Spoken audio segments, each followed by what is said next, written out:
സങ്കീർത്തനങ്ങൾ 121 അധ്യായം. കർത്താവ് എന്റെ കാവൽക്കാരൻ. പർവ്വതങ്ങളിലേക്ക് ഞാൻ കണ്ണുകൾ ഉയർത്തുന്നു. എനിക്ക് സഹായം എവിടെ നിന്ന് വരും?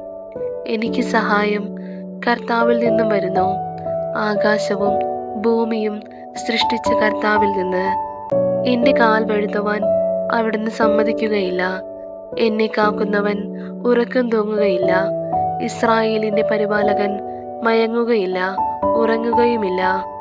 കർത്താവാണ് എന്റെ കാവൽക്കാരൻ. എനിക്ക് തണലേകാൻ അവിടുന്ന് എന്റെ വലത്തുഭാഗത്തുണ്ട്. പകൽ സൂര്യനോ രാത്രി ചന്ദ്രനോ എന്നെ ഉപദ്രവിക്കുകയില്ല.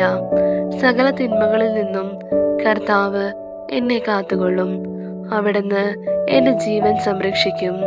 കർത്താവ് എന്റെ വ്യാപാരങ്ങളെ ഇന്നും എന്നേക്കും കാത്തുകൊള്ളും.